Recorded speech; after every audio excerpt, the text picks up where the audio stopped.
but there's a long tradition of these types of voices of conscience. So I just immersed myself in the world of St. Sabina and spent time with Father Mike and his peacekeepers and the community there, and tried to learn as much as I could. We love you on Windy City Live. Yes, we do. Tell us, how did all this happen? How did this come about? Well, I play me. I play Val Warner in Chirac, which is really cool. So when people see this movie, they are literally seeing Val, and I am a reporter in the movie. We talk about the violence, but what can we do personally? I think we got to be engaged, and I think engaged in a number of things. In our block, in our home, in our neighborhood, we got to be engaged. We got to fight the issues. We got to fight a government that is abandoned, whole communities on the south and the west side.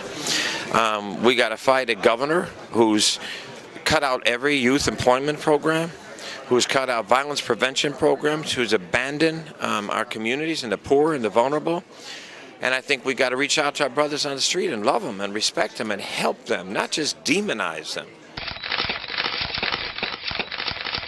My participation is only because of Mr. Spike Lee, our leader, our director, and he reached out to me and blessed me with the opportunity to be in this film and said that his mission was to save lives in the south side of Chicago.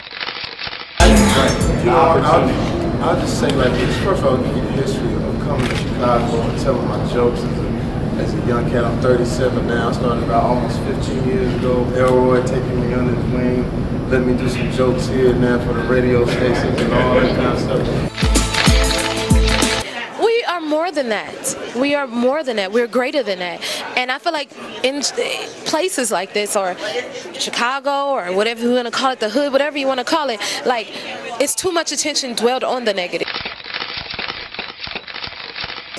I learned that no matter what you do and how much of a genuine heart you have, and if you're coming from a good place, people are going to criticize if they don't agree with what you're doing. Hi, we're from Empire, and you're watching the Higher Learning Network. So how long have you been standing here? Not too long, like an hour. So we're moving in fast. This is a good sign. Yo, what's up? It's your man Tony Schofield from 106.3 Chicago's R&B, and you are watching Men on Higher Learning. Now, I used to hang around with some men that was into some higher learning. It just wasn't that kind of higher learning, but I got myself together now, okay? What is it that you do in your quiet time, in your meditation time, that allows you to bring us the films that you do? I sit courtside in Madison Square Garden, world's most famous arena.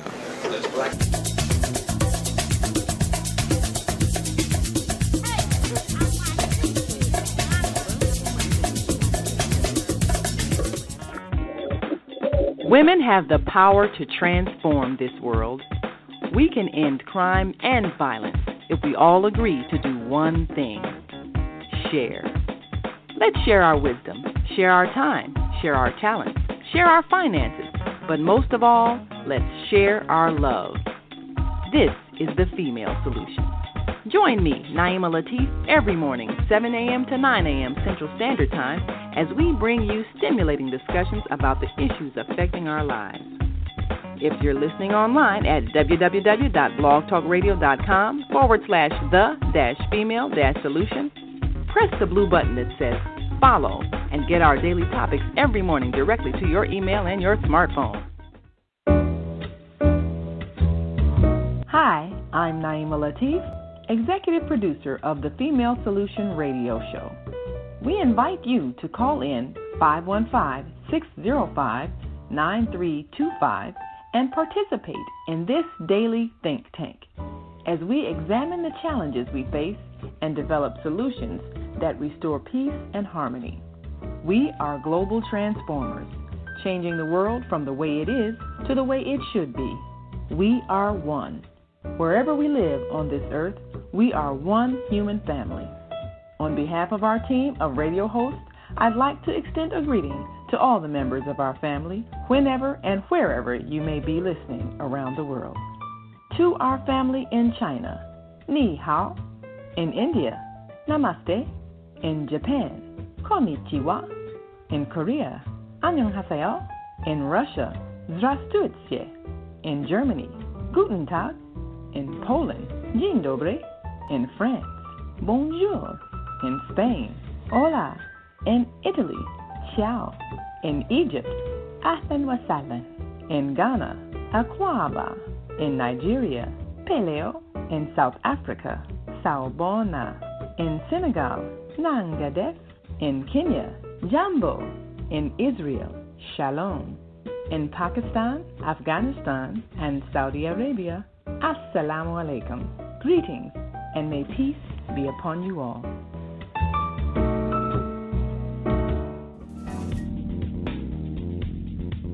Is Monday morning a struggle to get out of bed into the swing of things? Well, don't worry, you are not alone. Join us for thought-provoking, stimulating, and mindful conversations on higher learning with Zelda Speaks for your Monday morning mindfulness session on Blog Talk Radio, The Female Solution, Mondays, 7:30 until 9 a.m. Be sure and send your ideas, thoughts, comments, and suggestions. Experience mindfulness moments with the mindfulness/stress relief coach, Zelda Speaks.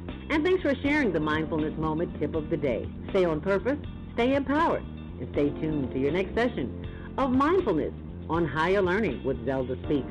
Make it a mindful day. And thanks for listening.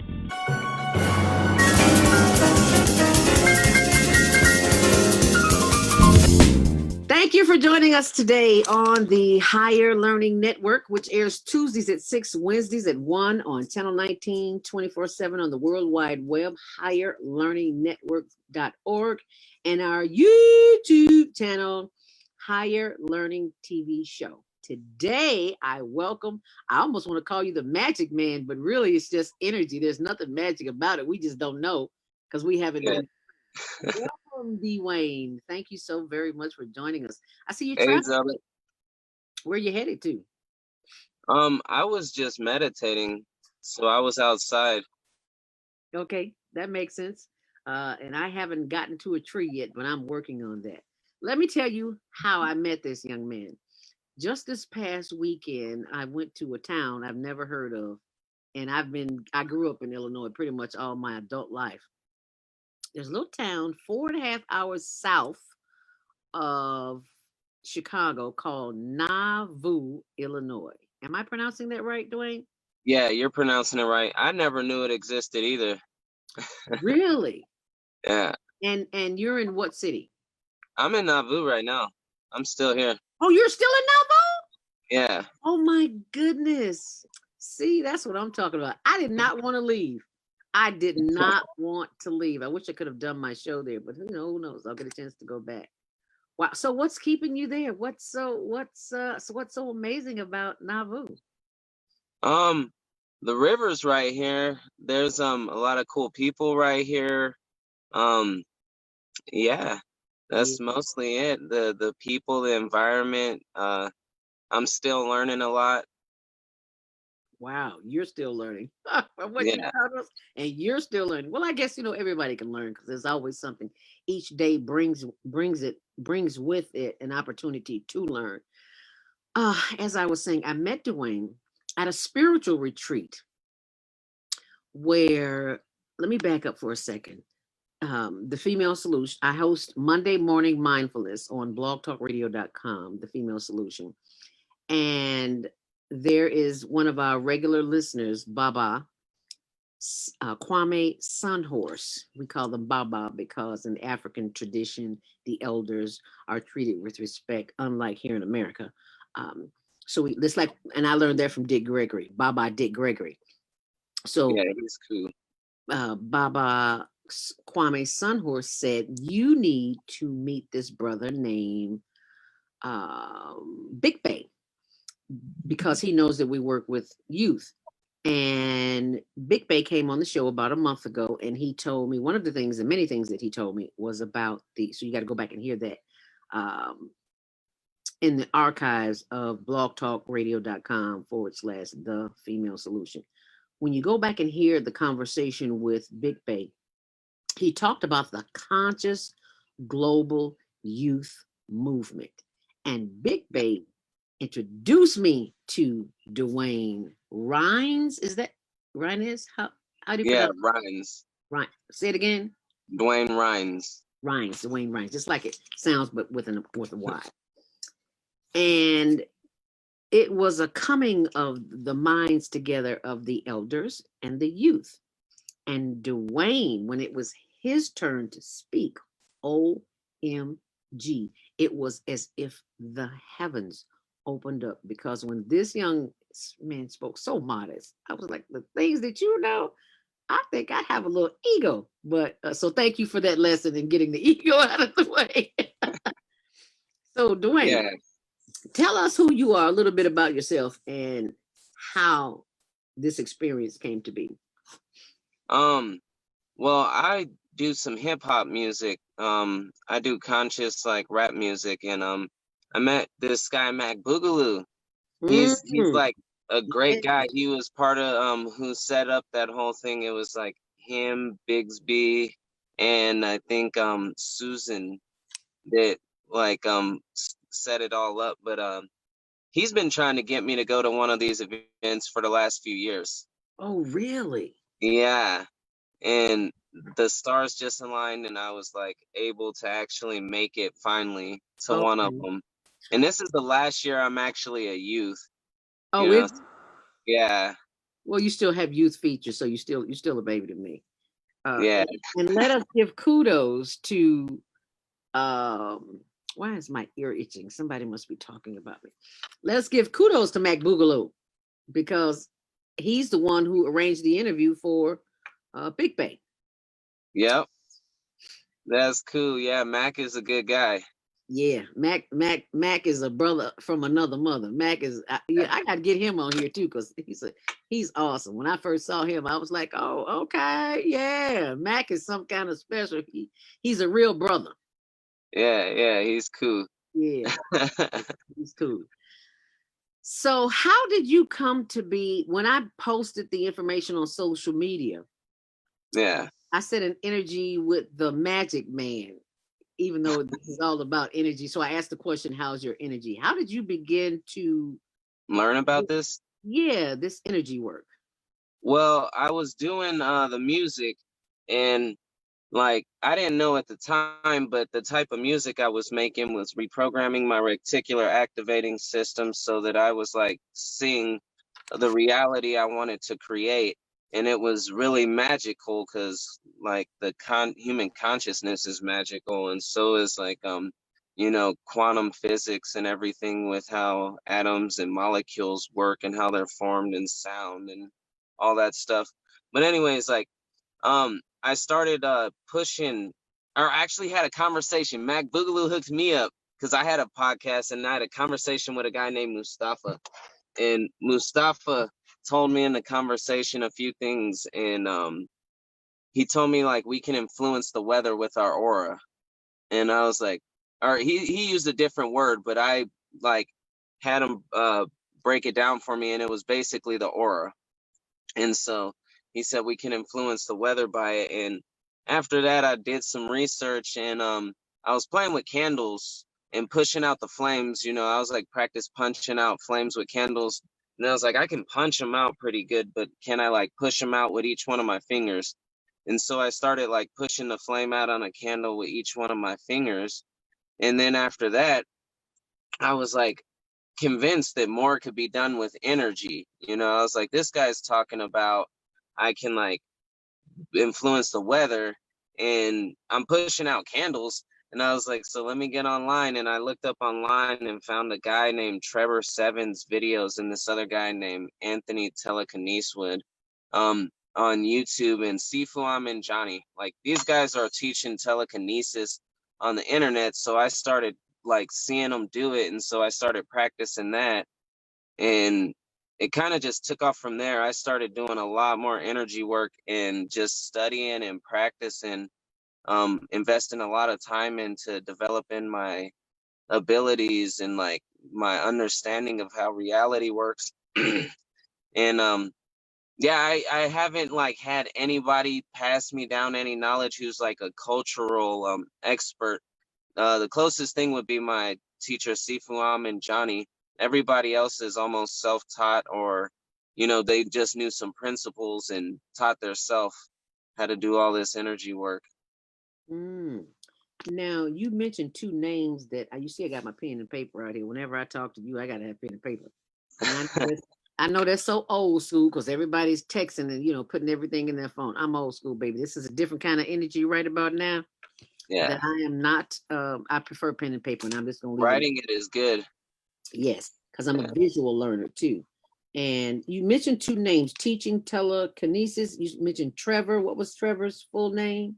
Oh, Trevor 7, and it's with a B, Trevor. Like it's like Trevor. Robert, but backwards, Trevor. Okay, Trevor 7. And what was the other name? Sifu Amin Johnny. Now you got to spell that. All right, it's SIFUAMINJANI, and he has a new website out. It's called Energy Cultivation LLC .teachable.com. Oh Lord, and I can just send you that in a I still message. want to write it down, but just tell me again, because somebody else may be watching this and say the same thing. Why didn't she ask him? Okay. Energy Cultivation LLC .teachable.com. Teachable.com. All right. That's Energy Cultivation LLC.teachable.com. Wow. Yes. Powerful. Okay. Yeah. Wonderful. Okay. So I will be doing my homework today and looking. Yeah. And we can get into some stuff too on this conversation. That's the whole purpose of the call, is to get into some stuff. Hey, I really wanted to talk about do you follow the urban farming guys on YouTube? No, I don't, but I will now. What I do follow, let me write this down: urban farming guys. And the executive producer on the Female Solution, her name is Naima Latif, and she does, is it every day? Yeah, every day at 11 a.m. Central Standard Time. She does pandemic farming every day at 11 a.m. and she shows a variety of things, and she's like on day 80, 90 or something like that. So no, I don't follow urban farming guy on YouTube, but I will now. Yeah, that's really cool. So is that pandemic farming, is it just like people coming together growing community gardens during the pandemic or something? And actually it's more of her teaching what she's learning and what she knows, because she has a empty plot, a lot or plot, whatever you call it, out on the south side of Chicago. It's just land that's just wasted, just not being used for anything.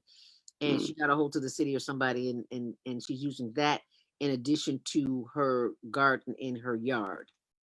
Oh, okay. And she's inviting people out, and most of what she does is show us how to use the weeds in the garden that we think they're weeds, and they're actually plants, like dandelion root, for example, which helped me reverse type 2 diabetes. So I know a little bit about that. Oh, and speaking of which, I always have to promote that since I reversed type 2 diabetes, I put an online free PDF download that you can order.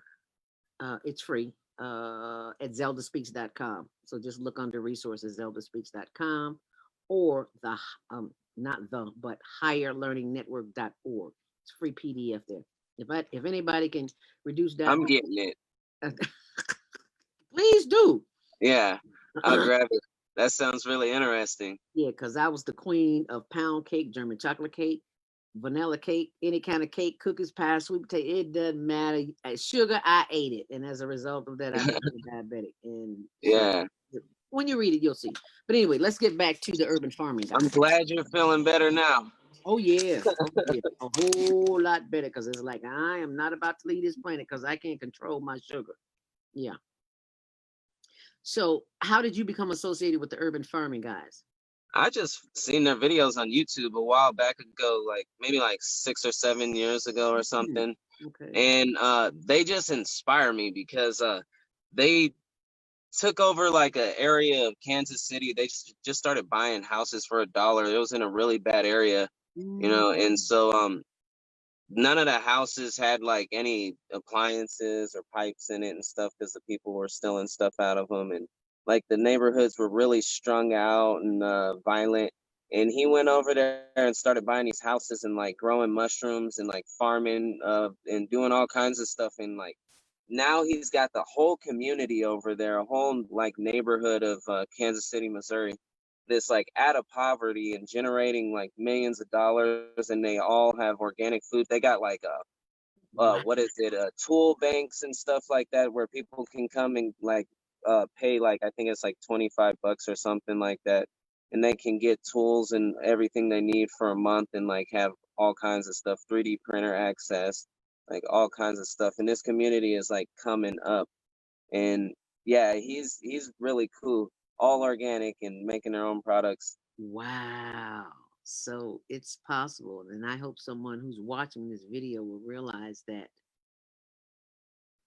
you can control what you eat, because our children think that food grows in the store on the aisle, and it doesn't. Nothing about farming. They think when you pull a bag off the shelf, something just automatically pops up there, and you can go back get some when you get some more money. They don't know anything about farming. When I was a kid, I knew nothing about farming. We grew up in this concrete jungle. We don't know anything about farming. What's that? You know what I just learned recently? Because I was farming oyster mushrooms. I just learned that you can teach oyster mushrooms how to eat cigarette buds and like plastic bottles and stuff like that. Anything that's really got any fossil fuels and is made from oil products or whatever. And it'll break it down and turn it into mycelium, and then the bugs eat it and stuff, and it's organic matter again. Oyster, what did you call them? Oyster mushroom mycelium. It's the mycelium that grows oyster mushrooms. Wow. Oyster mushrooms mycelium. I'll Google that. Yeah, mycelium. Oh, mycelium. Yeah. Let me just write it over. Yeah. Yeah, because the mushroom's just a fruit that grows off of the mycelium. Oh, okay. They're really good. The oyster mushrooms are amazing, and they're super intelligent. But and where do you find them? Where are they? They grow all over the world, actually. I think from what I understand, everywhere I've been in the United States has them pretty much, except for really high elevations and stuff. They'll grow on certain type of trees when the trees are down in the forest, and you can like just get them and throw them in some hay after that and grow them like that. Really? Yeah. They're really easy to grow, actually. Oh, wow. Never heard of that one. Whoa. Okay. So, and you learned that from the urban farming guy? No, I didn't learn that from the urban farming guys. I just learned that growing some mushrooms. I was farming oyster mushrooms. Oh. Because I like to eat them, and so I was growing them. And then I found that out about them, and I was like mind blown. I was like, these are super awesome mushrooms. So I started training mushrooms to actually eat cigarette buds.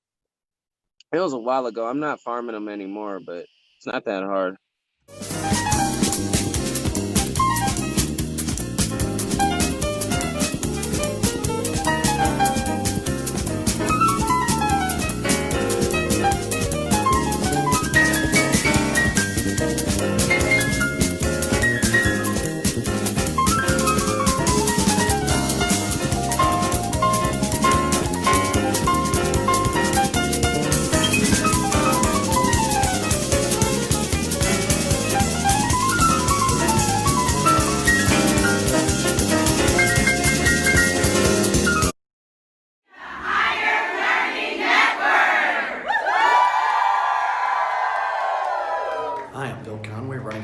State's Attorney.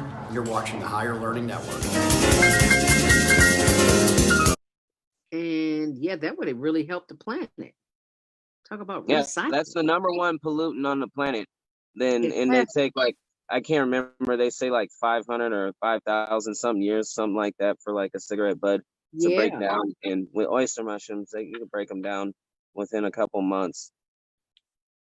Within a couple of months. How large are they? What's their size? It depends. Some of them can get really big. Like I grew some oyster mushrooms that were like huge, you know, but usually they're smaller. And if you go to a grocery store or something and find them, they'll be smaller usually. You might get lucky and find some like hand-sized mushrooms, but So you they can can get, actually eat them? oh yeah, they're amazing. And they have like 3 like totally unique textures throughout the cooking stages. So like if you get it raw and you slice an oyster mushroom up, it's just like a the mushrooms you're gonna get out of the grocery store, you know, when you slice them. And then when you cook it a little bit, it'll get like slimy, you know, like if you want to cook it for a soup or whatever and have that kind of like slimy texture if you like that. But if you like the you cook it and saute it and it's a meaty texture. If you saute it until it's done, like it's a really meaty texture. And so you can eat it as like a meat supplement or substitute, I guess, if you're vegan and stuff like that with a lot of dishes. I'm not vegan, but I'm working on it. But I love mushrooms, and I hated mushrooms as a kid. I mean, hated them. Yeah. And The now ones in the grocery store aren't like, they're not like these ones. Oyster mushrooms are in a different category. And so are a lot of other mushrooms that you'll find in the wild, like morels and stuff. You eat those and they're just not the same as what people are used to. Okay, so what category are they, and where do you find them in the store? Are they fresh? Are they in a No, case? you're gonna end up paying quite a bit of money for them, and they're gonna be dried up in a grocery store. Now, if you can, yeah, if you can get them in season though, like I know sometimes you can find them on Craigslist. Like you can find morel mushrooms or oyster mushrooms on Craigslist if there's a mushroom hunter in your area, or you can Google like mushroom hunters, or mushroom buyers, and the mushroom buyers might you know, they might sell you some mushrooms at a little higher price than what the hunters will, but they should have a lot of different varieties of what's local in the area, and they'll have it fresh. Okay. Craigslist. I mean, who would have thunk? Yeah. Okay. Yeah, you can look on Craigslist and Google. And just Google it. So you would not find them at your ordinary grocery store, is that what you're saying? You might, but they're gonna be dried. And if you get, like in Northern California in the health food stores, you can totally find them up in the grocery store fresh, but they're gonna be expensive. Okay. So what are we talking about expensive? What expensive to one person may not be expensive to the next person. Like $20 an ounce or whatever, or yeah, that's something like that, or a pound. $20. I hope it's $20 a pound and not an ounce. I'm not 100% sure, but yeah, I think $20 a pound or so. It sounds about right for.